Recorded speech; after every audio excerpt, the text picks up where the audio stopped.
Yes. Oh, no, I can't say anything stupid out loud. Okay, so the beginning of chapter 12, as far as I know, I think a lot of this will be review from geometry. I believe you learned right triangle trigonometry in geometry. So if some of it seems like review, that would be why. So our last unit is on trig. So those of you that are planning on taking trig pre-calc next year, this will be a little bit of an introduction. But it says at the top, trigonometry is the study of relationships among the angles and sides of a right triangle.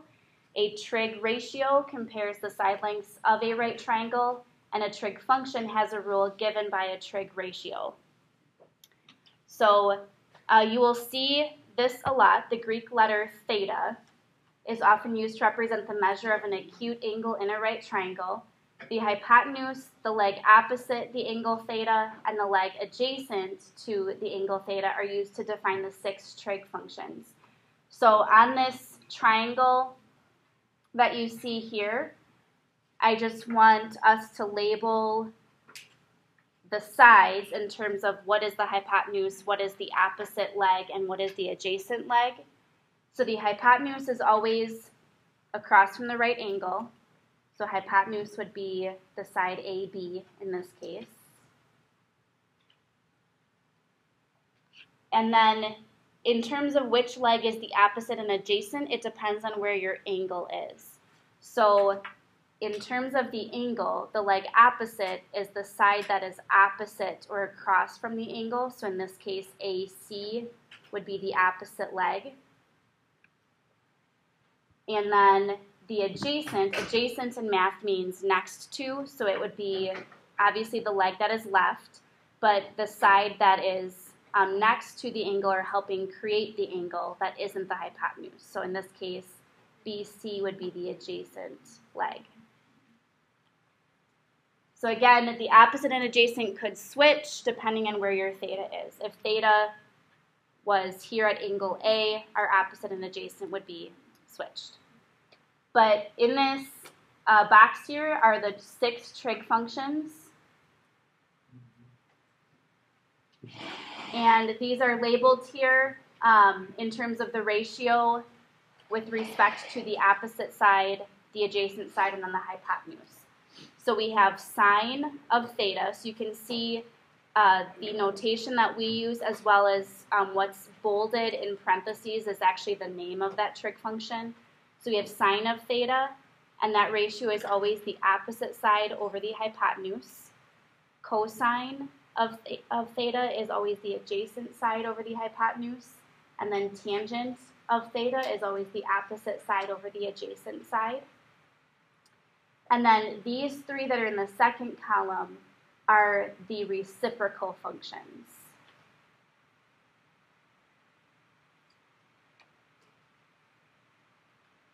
So these are the reciprocals of sine, cosine, and tangent. So the first one that's listed, cosecant, which is represented with CSC, so cosecant of theta, you can see is the reciprocal of sine. It's now the hypotenuse over the opposite. So I'm also going to write in here it's 1 over sine of theta, just to give you that, or to let you know that it's the reciprocal of sine. And then secant is the reciprocal of cosine. So it would be 1 over cosine of theta. So it's now the hypotenuse over the adjacent. And then cotangent is the reciprocal of tangent. So it's 1 over tangent of theta. So that would be the adjacent over the opposite. So it's nice as if you find sine, cosine, tangent, then you just take the reciprocals of each to get cosecant, secant, and cotangent. So it does give, there is an example with a right triangle here and what those six trig functions would be equal to based on their ratios. You may also remember this from geometry, SOHCAHTOA. Oh, yeah. Well, it's a way to help you remember the first 3 trig functions. So SOHCAHTOA, S is for sine, the ratio is opposite over hypotenuse, so that's SOH. C is for cosine, adjacent over hypotenuse, so CAH. and then T is for tangent, opposite over adjacent, TOA. So this can help you remember those trig ratios for sine, cosine, and tangent, and then just know the reciprocal functions are the reciprocals of those three. So our first example, we are given a right triangle, and we are finding the values of the 6 trig functions for angle G. So I'm just going to put a little marking here where the angle G is. And what I'm first going to do, and this might be helpful to you as you're working through the problems on your assignment, is based on where angle G is, I'm going to label what is the opposite side, what is the adjacent side, and what is the hypotenuse. So first of all, based on where the right angle is, I know the side FG, where the 40 is, that's the hypotenuse.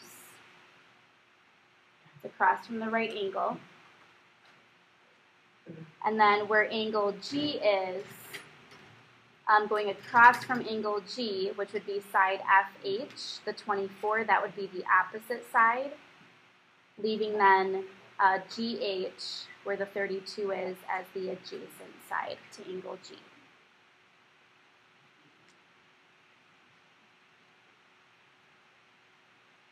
So once those are labeled, I can now find my 6 trig functions. So I'm first going to find sine of G. You need to look at that box above to remember the ratio. So sine is opposite over hypotenuse. So our opposite side is 24 over the hypotenuse is 40. So sine of G is 24 over 40. Now, if you can simplify this ratio, you should. 24 and 40, we can divide both of those by 8. So this would be 3/5.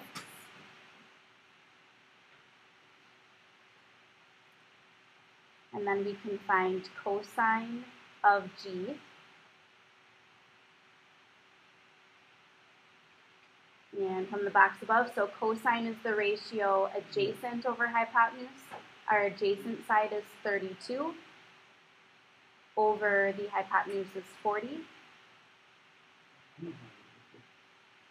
And then again, 32 and 40 can also both be divided by 8, so this would be 4 over 5, or 4/5.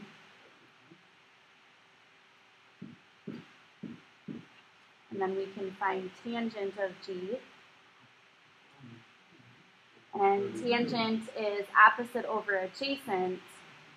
So our opposite side is 24 over the adjacent side is 32. And that would be 3/4. Nice.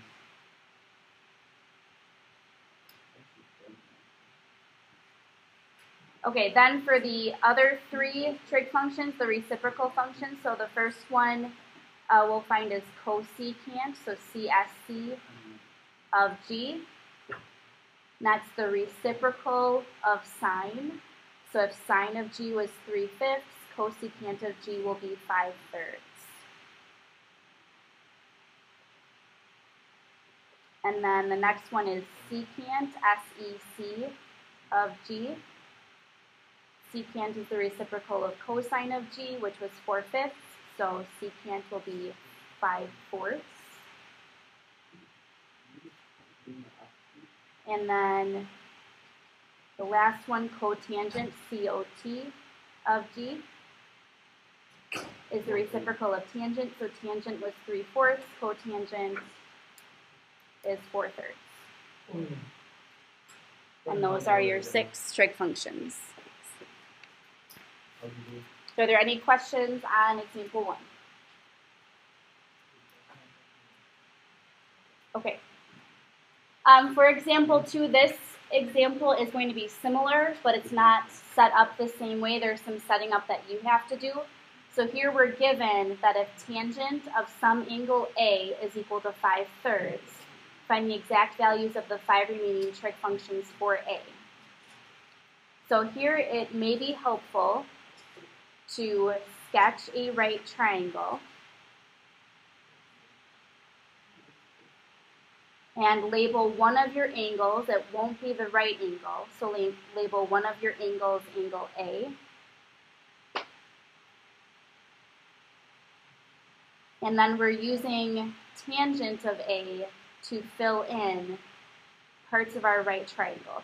So tangent has the ratio of opposite over adjacent. So that means the side opposite angle A would have to be 5, and the side adjacent to angle A that isn't the hypotenuse would have to be 3. All right, so we don't have our hypotenuse, but we'll need it in order to find sine and cosine. And what's that called?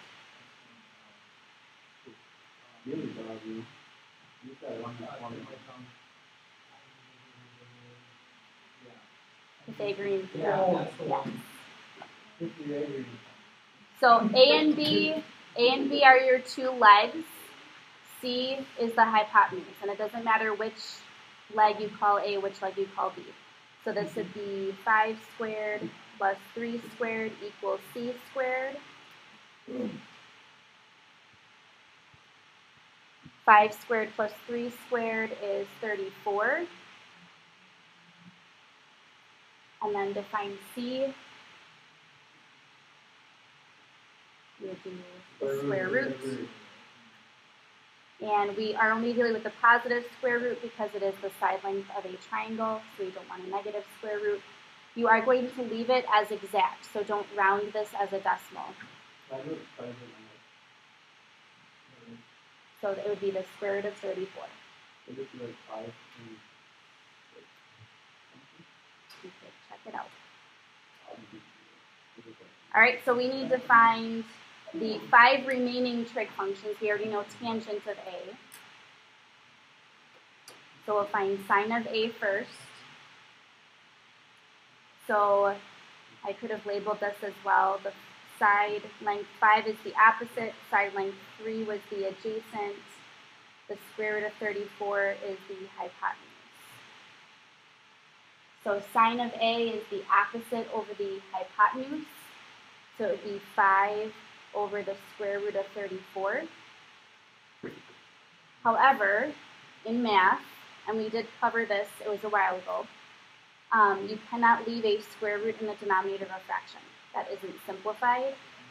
Anyone remember how we got a square root out of the denominator? What we had to do.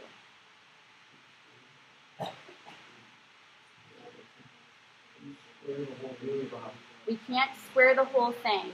That only happens if you have an equation you're squaring both sides, and we don't want to square the sine of A. Deja, what did you say? Yes, you multiply the top and the bottom by the square root of 34. So multiply across, the top will be 5 square root of 34 over, and then if you multiply the square root of 34 by itself, the square roots cancel each other out. So you're just left with 34. Because you would get the square root of 34 squared, so it would just be 34. All right, so then cosine of A is the adjacent over the hypotenuse, so that would be 3 over the square root of 34.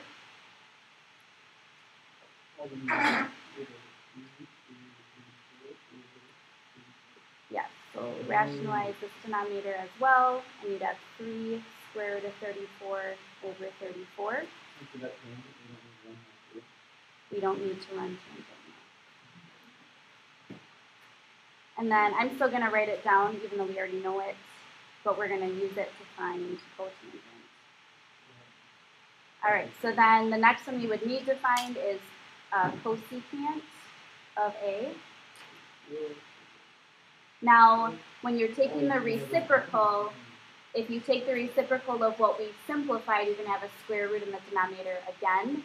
So go back to the very beginning when we had 5 over the square root of 34, take the reciprocal of that to get cosecant as the square root of 34 over 5.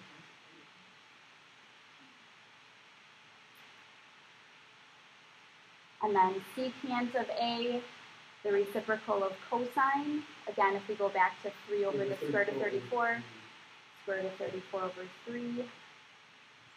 And then cotangent of A is 3/5.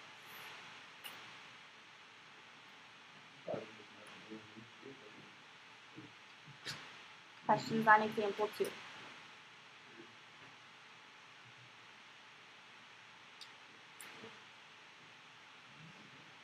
Okay. Then the last part of this, this right now I do not expect you to memorize the sine, cosine, and tangent of these special angles, but 30 degrees, 45 degrees, and 60 degrees are referred to as special angles in trigonometry. Sine, cosine, and tangent have special values at those angles. So this tells you, or this table tells you what sine, cosine, and tangent of 30 degrees are, sine, cosine, and tangent of 60, and of 45 degrees, what those ratios are. We'll use those in the next set of examples, and you'll see how that works. So with these examples, we are not given the 3 side lengths of a right triangle to find a trig function. But what we are trying to do is we want to use a trig function with the 2 side lengths we have and the angle we have to find the value of x. And then if necessary, we'll round to the nearest tenth. But I would actually like you to leave your answers in exact form.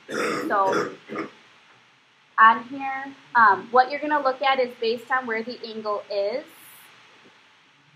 Identify in terms of opposite, adjacent, and hypotenuse what 2 side lengths you have. So because the 14 is across from the right angle, I know 14 is the hypotenuse.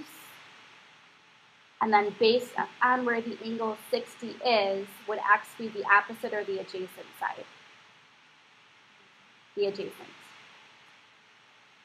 So if we have the adjacent and the hypotenuse in terms of sine, cosine, or tangent, which trig function uses the adjacent and the hypotenuse?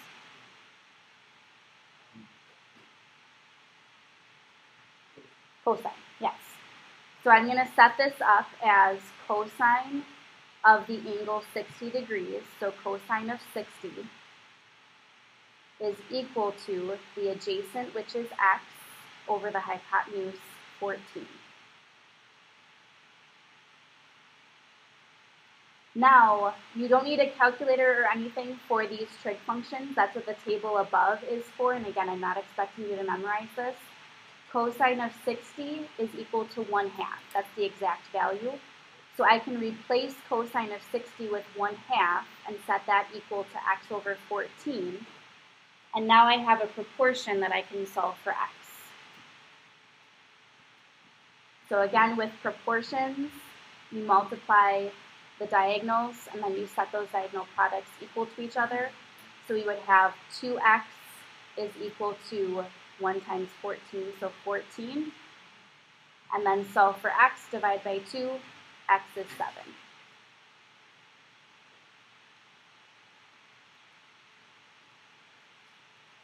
Questions on example 3? Okay, then for example 4, similar idea. Here's the 60 degrees.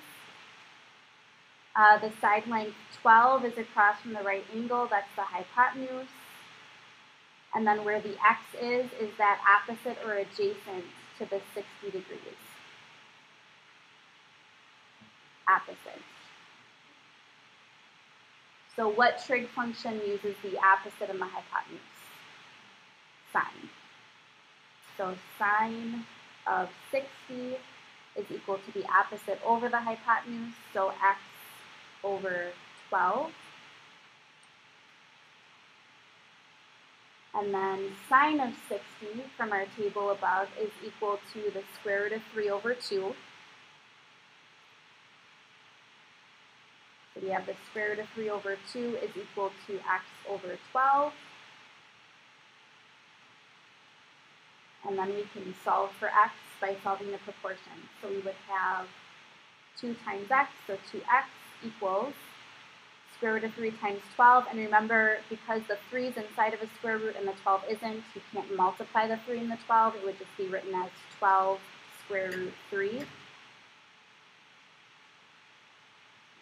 And then to solve for x, we would divide by 2. So x will equal, now I will have 12 root 3 over 2, but because the 12 and the 2 are both not inside of a square root, these can simplify. So I could divide the 12 by 2 to get 6. So x would equal 6 times the square root of 3. That would be the exact value.